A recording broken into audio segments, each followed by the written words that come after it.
Hi எல்லாருக்கும் வணக்கம் and welcome back to my channel. Hope எல்லாருமே ரொம்ப ஹெல்த்தியாகவும் சந்தோஷமாகவும் இருப்பீங்க அப்படின்னு நம்புகிறேன். ஸோ இந்த விலாக் மித்துல் குட்டியோட 3rd பர்த்டே செலிப்ரேஷன் தாங்க. ஸோ பர்த்டேக்கு ஒரு நாள் முன்னாடியிலேருந்து விலாக் ஸ்டார்ட் பண்ணியிருக்கேன். ஸோ ஃபஸ்ட்டு வந்து பார்த்திங்கன்னா நான் எக்லெஸ் ப்ரௌனி தான் வந்து பண்ண போகிறேன். ஸோ இதுக்கு வந்து பட்டரை ரூம் டெம்பரேச்சரில் வந்து எடுத்து வச்சாச்சு. ஸோ அது கூடவே வந்து பார்த்திங்க அப்படின்னா டார்க் சாக்லேட் தான் வந்து சேர்த்துறேன். பட்டர் டார்க் சாக்லேட் வந்து பார்த்திங்கன்னா ஈக்குவல் ரேஷியோவாக இருக்கணும். இது கூடவே வந்து சாக்கோ சிப்ஸை வந்து ஆட் பண்ணிக்கிறேன். ஏன்னா டார்க் சாக்லேட் கொஞ்சம் கம்மியாக இருந்துச்சு. டபுள் பாயிலிங் மெத்தடில் நீங்கள் பண்ணலாம், இல்லை ஓவன்லேயும் வந்து பண்ணலாம். ஓவனில் பண்ணால் வந்து நிறைய பேர்த்துக்கு என்ன டைமிங் வைக்கிறதுன்னு டவுட்டு நிறைய பேர் கேட்டுகிட்டே இருப்பீங்க. ஸோ அதனால தான் வந்து டபுள் பாயிலிங் மெத்தட்லேயே காட்டுறேன். ஸோ நல்லா மெல்ட் ஆனதுக்கப்புறமா அந்த சூடு குறையிறதுக்குள்ளேயே வந்து பார்த்திங்கன்னா ஒயிட் சுகரை வந்து ஆட் பண்ணிக்கிறேன். ஸோ ஒரு கப் வந்து சுகர் எடுத்துருக்கேன், 250 கிராம்ஸ் இருக்கும். நல்லா வந்து மிக்ஸ் பண்ணிவிட்டு இது அப்படியே இருக்கட்டும், சூடாகட்டும்.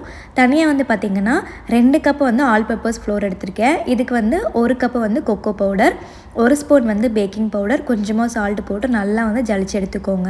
ஏன்னா கொஞ்சம் திரியாக இருக்கும், அதனால தான். நல்லா ஜலிச்ச மாவை வந்து நம்ம ஆல்ரெடி கலந்து வச்சுருக்கோம்ல, அந்த பட்டரும் அப்புறம் டார்க் சாக்லேட்டோட அந்த மிக்சரு, அது நல்லா சூடானதுக்கப்புறமா அதில் கொஞ்சம் கொஞ்சமாக மாவு சேர்த்துட்டு கட் அண்ட் கர்வ் மெத்தடில் வந்து நல்லா வந்து மிக்ஸ் பண்ணி விடுங்க. இது வந்து பார்த்திங்கன்னா எக்லெஸ் ப்ரௌனி. ஸோ அதனால் நான் எக்கு சேர்த்தலை. இந்த மாவு நல்லா கலந்ததுக்கப்புறமா எக்குக்கு பதிலாக 1 கப்பு புளிக்காத தயிர், கெட்டி தயிர் இருக்கும்ல, அது வந்து சேர்த்துக்கோங்க. அதையே சேர்த்து நல்லா கலந்துட்டிங்க அப்படின்னா மாவு இந்தமாதிரி டைட்டாக இல்லாமல் கொஞ்சம் லூஸாக இருக்கிற மாதிரி இருக்கும். நல்லா கலந்து விட்டிங்கன்னா இந்த பதத்துக்கு வந்து வரும். இல்லை உங்களுக்கு தயிர் வந்து கம்மி பண்ணிவிட்டு பால் கூட நீங்கள் வந்து சேர்த்துக்கலாம். நான் பால் சேர்த்துல, தயிர் மட்டும் சேர்த்துட்டேன். மாவு நல்லா கலந்துட்டு கேக் டின்னில் பட்டர் ஷீட்டு போட்டுட்டு அதில் வந்து நம்ம கேக் பேட்டரை போட்டு நல்லா வந்து ஈவனாக ஸ்ப்ரெட் பண்ணி விட்டுருங்க. எப்போவுமே ப்ரௌனி மாவு பார்த்திங்கன்னா இந்த மாதிரி டைட்டாக இருந்துச்சு அப்படின்னா நல்லா சாஃப்டாக ஒரு ப்ரௌனி, லூஸாக இருந்துச்சு அப்படிங்கும்போது கொஞ்சம் நல்லா ஒரு மாதிரி உதிரியாக பிஞ்சு போயிடும். ஸோ அந்த மாதிரி டைட்டாக இருக்கிற மாதிரி பிணைஞ்சிக்கோங்க. அதுக்கு மேலே பார்த்திங்கன்னா சோக்கோ சிப்ஸும் கொஞ்சமாக பாதாமும் வந்து சேர்த்துருக்கேன். உங்களுக்கு பிடிச்ச நட்ஸை நீங்கள் மேலே வந்து டெக்கரேட் பண்ணிக்கலாம். அவ்வளோ நம்ம பேட்டர் ரெடி ஆகிடுச்சு. ஓவனை வந்து ஆல்ரெடி ப்ரீஹீட் பண்ணி வச்சுருக்கேங்க. 180 டிகிரி செல்சியஸில் 15 மினிட்ஸ் ப்ரீஹீட் பண்ணியிருக்கேன். இப்போ உள்ளே வச்சு ஒரு 30 மினிட்ஸ் கழித்து எடுத்துக்கலாம். ஸோ இந்த டைமிங் வந்து கரெக்டாகவே இருக்குங்க. ஸோ கேக் வந்து சூப்பராக ரெடியாக இருந்துச்சு. ஸோ நல்லா நான் வந்து நிறைய பீசஸ் வர மாதிரி தான் வந்து பண்ணியிருந்தேன். நல்லா அந்த நட்ஸ்லாம் வந்து சூப்பராக வந்து முருகலாக வந்து சூப்பராக இருந்துச்சு. ஸோ ஃபஸ்ட் டைம் நான் வந்து எக்லெஸ் ப்ரௌனி வந்து பண்ணுறேன். சூப்பராக வந்துருந்துச்சு. எனக்கு வந்து முட்டை சேர்க்காமல் பண்ணதை கேக் வந்து நான் பண்ணவே இல்லை. ஸோ எப்படி வருமோன்னு பயந்துக்கிட்டே இருந்தேன். பட் சூப்பராக வந்திருந்தது. நல்லா இந்த மாதிரி குட்டி குட்டியாக கட் பண்ணி இன்னொரு பாக்ஸில் வந்து போட்டு வச்சுக்கிட்டேன். மெயினாக நான் எதுக்கு பண்ணேன் அப்படின்னா மித்தோட பர்த்டே பார்ட்டிக்கு வெஜ்ஜு சாப்பிட்ற ஃப்ரெண்ட்ஸும் வந்து வராங்க. அவங்க வந்து இந்த எக்கில் மிக்ஸ் பண்ண கேக்கெலாம் சாப்பிட மாட்டாங்க. ஸோ அதனால் கேக் கட் பண்ணுற டைமில் அவங்களுக்கு கொடுக்குறதுக்காக இந்த மாதிரி எக்லெஸ் ப்ரௌனி வந்து மெயினாக பண்ணியிருந்தேன். ஸோ சூப்பராக வந்திருந்ததுங்க.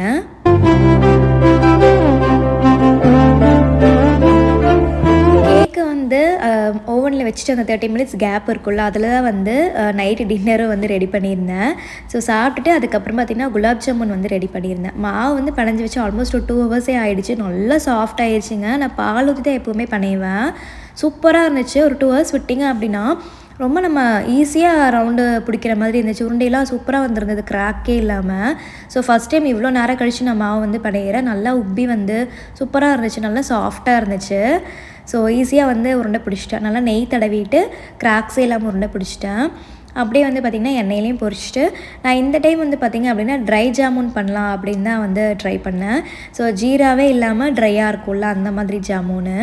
அதனால் அளவாக தான் வந்து பார்த்திங்கன்னா சர்க்கரை பாகும் வந்து காய்ச்சிருந்தேன். சரி எப்படி இருக்குன்னு பார்க்கலான்ட்டு. குலாப் ஜாமுன் செய்யவே அந்த ஸ்மெல்லுக்கு வந்துட்டான். வந்து டேஸ்ட் பார்த்துட்டு சூப்பராக இருக்குதுன்னு சொல்லிட்டு கொஞ்சம் நேரம் பேசிகிட்டு இருந்தான். ஸோ குலாப் ஜாமுனும் சூப்பராக வந்துருந்துச்சு. இது வந்து பார்த்திங்கன்னா அடுத்த நாளுங்க, சாட்டர்டே.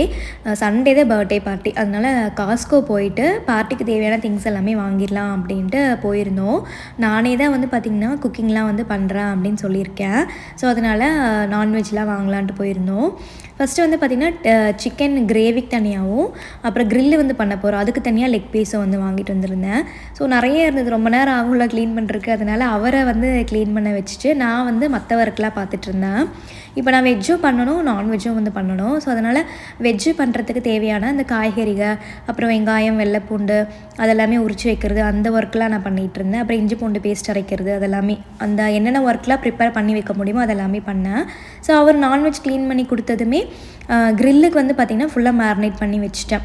காலையில் ஏதாச்சும் ஓவனில் வச்சுட்டா கரெக்டாக இருக்கும் அப்படின்ட்டு. ஸோ வந்து பார்த்திங்கன்னா பன்னீர் டிக்காவும் வந்து பண்ண போகிறேன் வெஜ்ஜு சைடில். ஸோ அதனால் பன்னீர் டிக்காவும் மேரினேட் பண்ணி வச்சுட்டேன். பன்னீர் டிக்காவுக்கு தேவையான கேப்சிகம், ஆனியன் அதுவும் நல்லா கட் பண்ணி வச்சுட்டு எல்லாம் மேரினேட் பண்ணி வச்சுட்டேன். ஸோ அந்த ஒர்க்கே வந்து பார்த்திங்கன்னா ஒரு 2 hours கிட்டே இருந்துச்சு.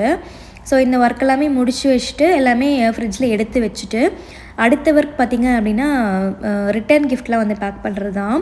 நாங்கள் வந்து வர குட்டீஸ்லாம் கணக்கு வச்சுட்டு மொத்தமாக வந்து வாங்கிட்டு வந்து வச்சிட்டோம். அவங்கவுங்களுக்கு தேவையான கவர் வந்து ரெடி பண்ணணும். ஸோ நிறைய ஏஜ் கேட்டகரியில் இருக்காங்க. ஸோ அதனால் ஒவ்வொருத்தருக்கு எது எது சூட் ஆகுமோ அந்த மாதிரி வந்து பார்த்து வாங்கியிருந்தோம்.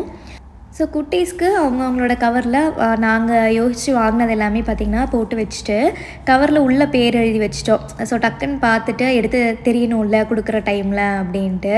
ஸோ அதனால் அந்த ஒர்க் எல்லாமே இன்றைக்கி வந்து முடிச்சு வச்சோம். அப்புறம் பார்த்திங்கன்னா பெரிய ஒர்க் பார்த்திங்கன்னா பர்த்டே டெக்கரேஷன் தான் எங்களுக்கு. ஸோ அதனால் அந்த ஒர்க் பண்ணலாம் அப்படின்னு யோசிச்சப்போ தான் சரி பலூன்லாம் இப்போ ஊதி வச்சோம் அப்படின்னா காலையிலத்துக்குள்ளே உடஞ்சிச்சுன்னா என்ன பண்ணுறது, இல்லை நம்ம டேப் போட்டு ஒட்டுவோம், அது பிஞ்சு விழுந்துச்சுன்னா திருப்பி ஒட்டிகிட்டு இருக்கணும், அதனால் வேண்டாம் அப்படின்ட்டு அந்த டெக்கரேஷன் ஒர்க் வந்து பார்த்திங்கன்னா சரி காலையில் பண்ணிக்கலாம் அப்படின்ட்டு எல்லாமே ரெடி பண்ணி வச்சிட்டோம். காலையிலத்துக்கு டெக்கரேஷன் ஈஸியாக பண்ணலாம் அப்படின்ட்டு எல்லாமே முன்னாடி எடுத்து வச்சிட்டோம். ஸோ ரிட்டர்ன் கிஃப்ட்டுக்கு பார்த்திங்க அப்படின்னா எல்லாமே பேக் பண்ணி வச்சாச்சு. நான் சர்வேஷோட பர்த்டேக்கு போட்டிருந்தப்பவே நிறைய பேர் கேட்டிருந்தீங்க என்னென்ன ரிட்டர்ன் கிஃப்ட் வாங்குறீங்க சொல்லுங்கள், எனக்கு யூஸ்ஃபுல்லாக இருக்கும்ன்ட்டு. இப்போ நான் ஃபஸ்ட்டு காட்டினது வந்து பார்த்திங்க அப்படின்னா 10 years இருக்கிற கேர்ளுக்குங்க 72 இருக்கிற மாதிரி கலரிங் கிட்டு. அது 72 ஐட்டம்ஸ் உள்ளே இருக்கும். அப்புறம் வந்து ஒரு டிஷர்ட்டு, அப்புறம் வந்து பார்த்திங்கன்னா நம்ம ப்ரெஸ் பண்ணோன்னா மீனுக்குள்ளே போய் மாட்டோம்ல குட்டி குட்டி ரிங்கு மாதிரி, அந்த மாதிரி ஒரு இதுவும் ப்ளஸ் வந்து க்ரையான் செட் ஒன்று, அது அப்புறம் கேண்டீஸ் அது வச்சுருந்தோம். இது வந்து பார்த்திங்கன்னா 5 years கேர்ள்ஸுக்கு. இதுவுமே வந்து பார்த்திங்கன்னா கலரிங் செட்டு தான், உள்ளே கலரிங் புக் எல்லாமே இருக்கும். இது வந்து 50 பீஸ் இருக்குன்னு நினைக்கிறேன். அப்புறம் வந்து ஒரு டிஷர்ட்டு, அப்புறம் வந்து பார்த்திங்க அப்படின்னா ஒரு குட்டி கவரு வந்து வாங்கியிருந்தேன். இந்த பர்த்டே பார்ட்டி வந்து பார்த்திங்க அப்படின்னா ஃபுல்லாமே இந்த கன்ஸ்ட்ரக்ஷன் தீமில் தான் மித்துலுக்கு ரொம்ப பிடிக்கும் அப்படின்ட்டு. ஸோ அதனால் அதுக்கு மேட்சாக ரிட்டன் கிஃப்ட்டுக்கு இந்த கவர் வந்து வாங்கியிருந்தேன். பட் ரொம்ப சின்னதாக போச்சு.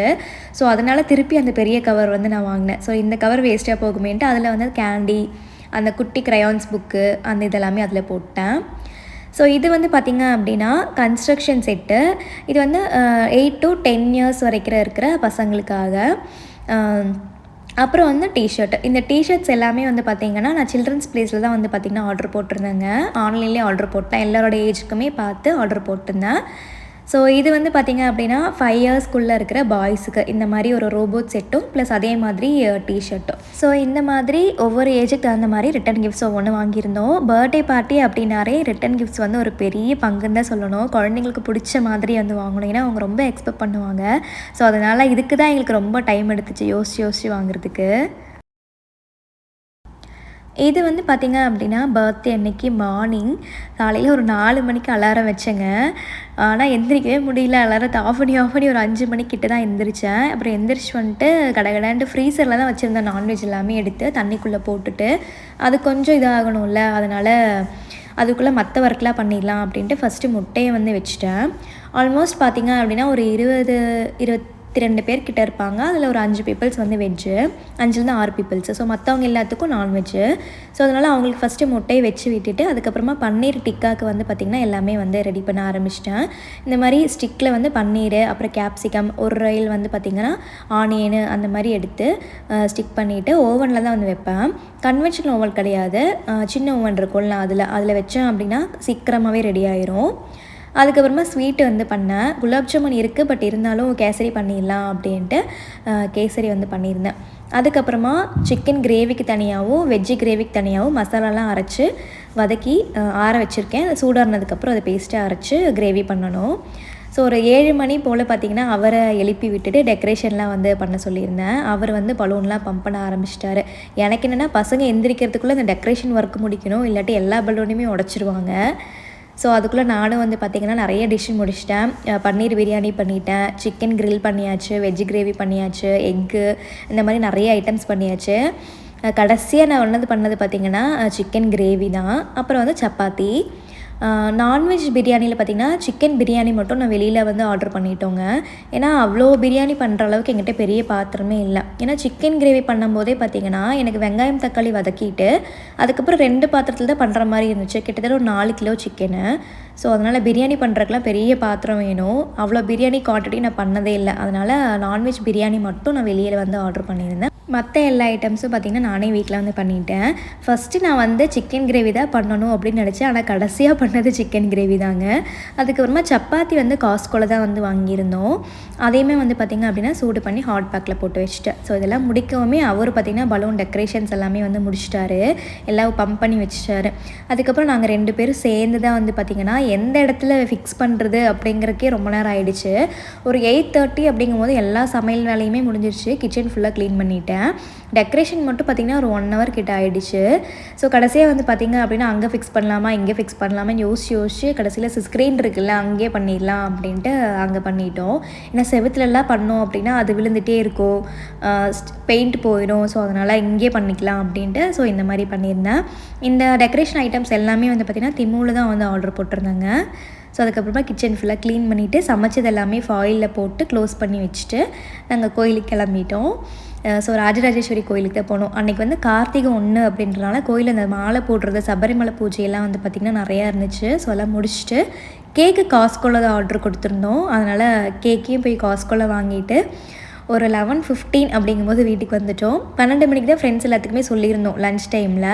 ஸோ ஒரு 11:30க்கு மேலே எல்லாருமே வர ஆரம்பித்தாங்க. வீடும் வந்து பார்த்திங்க அப்படின்னா எல்லோரும் உட்கார்றதுக்கு சாப்பிட்றதுக்கு வசதியாக இருக்கிற மாதிரி நிறையா ஆர்கனைஸ் பண்ணோம். அந்த ரூமில் இருக்கிறதுக்கு இந்த ரூமில், இந்த ரூமில் இருக்கிறதுக்கு அந்த ரூமில் அப்படின்ட்டு. ஸோ வரவங்களுக்கு கொஞ்சம் கஷ்டம் இல்லாமல் இருக்கணுமே அப்படின்ட்டு அந்த ஆர்கனைசேஷன் ஒர்க்லாம் நிறைய போச்சுங்க.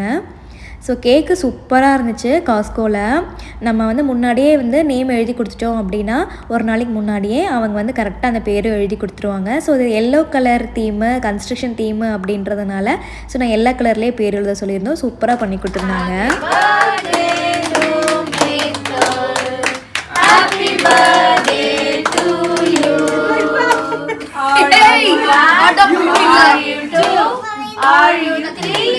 Stop சொல்லு தங்கா. Stop சொல்லு. Stop. Got me stop. நல்லா இருக்கா? நல்லா இருக்கா? ஏன்மா? ஓகேவா? கட் பண்ணி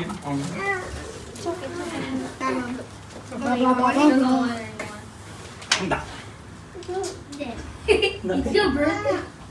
Bro, you did. Bro, it's not your birthday. அவ்வளவுதான் garbage truck தேடி. garbage அங்க இருக்கு பாரு. புடிச்சதா? ஸோ அதுக்கப்புறமா கேக்லாம் கட் பண்ணிவிட்டு பசங்க எல்லாருமே வந்து கேக் சாப்பிட்டாங்க. நான் வந்து அந்த கேக் பக்கத்துலேயே குட்டி குட்டி கப் கேக்ஸ் வச்சுட்டு அதை கொஞ்சம் டெக்கரேஷன் பண்ணியிருந்தேன். ஸோ அந்த கன்ஸ்ட்ரக்ஷன் இதுலேயே வந்து பார்த்திங்கன்னா கேக்லாம் டெக்கரேட் பண்ணியிருந்தேன். ஸோ அந்த கப் கேக்கையும் நிறையா சாப்பிட்டுட்டு கேக்கையும் சாப்பிட்டுட்டு பசங்களாம் அதிகமாக பார்த்திங்கன்னா ஃபுட்டை எடுத்துக்கவே இல்லை. பட் இருந்தாலுமே பிரியாணி அப்படின்றதுனால பசங்க எல்லாருமே கொஞ்சம் விரும்பி சாப்பிட்டாங்க. அப்புறம் கிரில் சிக்கனும் வந்து பார்த்திங்கன்னா எல்லாத்துக்கும் பிடிக்கும் அப்படின்றதுனால அதுவுமே பசங்களாம் கொஞ்சம் விரும்பி சாப்பிட்டாங்க. நாங்கள் வந்து இது ஃபஸ்ட் டைம் எல்லாத்தையும் கூப்பிட்டுட்டு ஒரு பர்த்டே பார்ட்டி வந்து ஆர்கனைஸ் பண்ணுறது. இதுக்கு முன்னாடி வந்து சர்வேஷோட பர்த்டேக்கு அவங்க ஃப்ரெண்ட்ஸை மட்டும் கூப்பிட்டு நாங்கள் ஆர்கனைஸ் பண்ணியிருக்கோம். இந்த டைம் தான் வந்து பார்த்திங்கன்னா எங்களோட ஃப்ரெண்ட்ஸு அந்த மாதிரி எல்லாத்தையுமே கூப்பிட்டு வீட்டில் ஆர்கனைஸ் பண்ணுறது. ஏன்னா இந்த டைம் வீடு ஷிஃப்ட் பண்ணங்காட்டி வீடு கொஞ்சம் பெருசாக இருக்குல்ல, இதில் வந்து மேனேஜ் பண்ணிக்கலாம் அப்படின்றதுனால தான். ஸோ வின்டர் டைம் அப்படிங்கிறதுனால தான் வீட்டுக்குள்ளே. இப்போ சம்மர் அப்படின்னா வெளியே பார்க்லேயோ இல்லை வேறு எங்கேயாவது கூட நம்ம வந்து பார்ட்டி அரேஞ்ச் பண்ணியிருந்துருக்கலாம். ஸோ எங்கள் அப்பார்ட்மெண்ட்டில் பார்ட்டி ஹாலில் ரொம்ப காஸ்ட்லிங்க. ஸோ அதனால் நாங்கள் அந்த பக்கமே வந்து போகலை. நம்ம க்ளோஸ் ஃப்ரெண்ட்ஸ் மட்டும் தானே அப்படின்னு சொல்லி தான் நாங்கள் வீட்லேயே ஆர்கனைஸ் பண்ணியிருந்தோம். ஸோ செமையாக சூப்பராக இருந்துச்சு. மித்துல் நல்லா என்ஜாய் பண்ணான். ஆஃப்டர்நூன் டைம் அவன் தூங்குகிற டைம் தான். பட் நிறைய பேர் இருந்ததுனால அவன் விளையாண்டுட்டு ஜாலியாக இருந்தான். அந்த அன்னைக்கு ஃபுல்லாக அவன் தூங்கவே இல்லை. நைட்டு ஒரு 10 மணிக்கு மேலே தான் தூங்கினான். அவ்வளோ குஷி அவனுக்கு, ரொம்ப என்ஜாய் பண்ணான். அது மட்டும் இல்லாமல் ஃப்ரெண்ட்ஸ் எல்லாருமே நாங்கள் ரொம்ப நாள் கழித்து மீட் பண்ணுறோம். எங்களுக்குமே ரொம்ப சந்தோஷமாக இருந்துச்சு எல்லாருமே மீட் பண்ணிக்கிட்டது. ஸோ ஃபோட்டோஸ் வீடியோஸ்லாம் எடுத்து சூப்பராக என்ஜாய் பண்ணோம். ஸோ பர்த்டே பார்ட்டி முடிச்சுட்டு வீடு ஃபுல்லாக க்ளீன் பண்ணி எனக்கு பாத்திரம்லாம் கழுவி கொடுத்து கிச்சன்லாம் க்ளீன் பண்ணி எல்லா ஒர்க்குமே ஃப்ரெண்ட்ஸ் முடிச்சு கொடுத்துட்டு போயிட்டாங்க. ஸோ பர்த்டே பார்ட்டி முடிச்சு நான் ரிலாக்ஸாக ரெஸ்ட் எடுத்தேன். இந்த விஷயத்தை கண்டிப்பாக நான் சொல்லியே ஆகணும். யூடியூப், இன்ஸ்டாகிராம், ஃபேஸ்புக்னு அவ்வளோ விஷஸ் வந்து மித்துலுக்கு வந்துருந்துச்சு. ஒவ்வொரு விஷயத்தையும் பார்த்துட்டு எனக்கு ரொம்ப ரொம்ப எமோஷ்னல் ஆகிடுச்சு. உங்கள் வீட்டு பையனாக நினச்சி மனசார விஷ் பண்ணியிருந்தீங்க. இதுவே எனக்கு ஒரு பெரிய பிளெஸ்ஸிங்காக நான் நினைக்கிறேன். ஸோ மனசார விஷ் பண்ண எல்லாத்துக்குமே ரொம்ப ரொம்ப தேங்க்ஸ். ஸோ அவ்வளோதாங்க, இந்த வீடியோ நான் இதோட முடிச்சுக்கிறேன். உங்களுக்கு பிடிச்சிருந்துச்சு அப்படின்னா லைக் பண்ணி ஷேர் பண்ணுங்கள். மறக்காமல் நம்ம சேனலையும் சப்ஸ்கிரைப் பண்ணி சப்போர்ட் பண்ணுங்கள். இன்னொரு vlogல மீட் பண்ணலாம். Take care, bye bye.